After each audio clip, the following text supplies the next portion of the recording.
ব্যবসায়ীর উপর যাকাত কোন নগদ অর্থের উপর শুধু না, ব্যবসায়ীটা সেলমনি বাদ দিয়ে যেগুলো মধ্যে গাড়ি রাখে অনেক ব্যবসায়ী কর্মীরা এরা ইনি বাদ দিয়ে বাকি যতগুলো মনে করেন যে হাতুড়ি বলেন আর যাই কিছু বলেন, এই যতগুলো ব্যবসায়িক পণ্য আছে এই ব্যবসায়িক পণ্যগুলো কি করতে হবে, একটা অনুমান করতে হবে যে কত টাকা হতে পারে মূল্য, বাজার মূল্য কত হতে পারে, এটারও হিসাব করে 2.5% যাকাত দিতে হবে। কি দিতে হবে? 2.5% যাকাত দিতে হবে। যারা গরুর ফার্ম আছে তাদেরও আলাদা যাকাত আছে, এগুলো জেনে নেবেন। ঠিক আছে, কথা বুঝছেন? যাকাত কার উপর আছে? আমি যদি এই হিসাবে যদি বলি 70,000 টাকা, হ্যাঁ, আপনার রূপা স্বর্ণ মিলায়া বা নগদ অর্থ, এমন লোক কি আপনাদের এলাকাতে নাই? নাকি অভাব নাই? বলেন কি কম না বেশি? 1 লক্ষ টাকার যাকাত কত আসে? 2,500 টাকা আসে।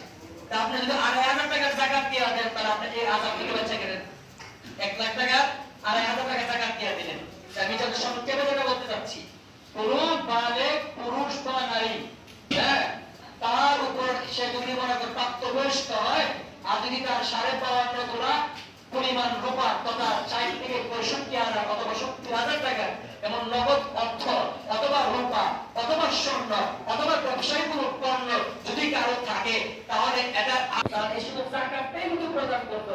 আমাদের প্রত্যেক সমাজের মধ্যে যে সমস্ত গরিব আছে ওরা এত গরিব থাকলো না, তাদের এত অভাব অনটন থাকতো না, এজন্য যাকাত দিবেন। যাকাত 1 নম্বর যাকাত দিলে বান্দা যেন আল্লাহকে, আল্লাহ অনেক প্রশস্ত। আচ্ছা বলেন, আল্লাহর বান্দারের কোনো অভাব আছে? আল্লাহর বান্দারের কোনো অভাব আছে? আল্লাহ বলেছে আল্লাহ শাশ্বত না, আল্লাহ অনেক প্রশস্ত। আল্লাহ যে কি পরিমাণ তোমারে দিবে, আল্লাহ তাআলা কি পরিমাণ তোমারে দিবে এটা তুমি আন্দাজ করতে পারবে না। এতটুকু জানো আল্লাহু ওয়াসিউ, আল্লাহ অনেক প্রশস্ত। এরপর আল্লাহ বলেছে আলিম, ও বান্দা আল্লাহ তাআলা কিন্তু তোমরা কে কি যাকাত দাও আর না দাও, কি নিয়ে তো এটাও কিন্তু আল্লাহ তাআলা ভালো জানে।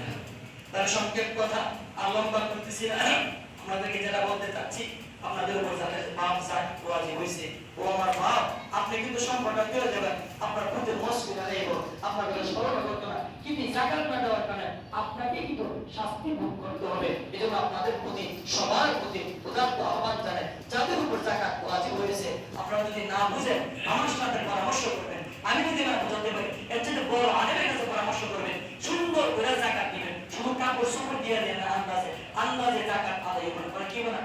আন্দাজে যাকাত কি বলেন?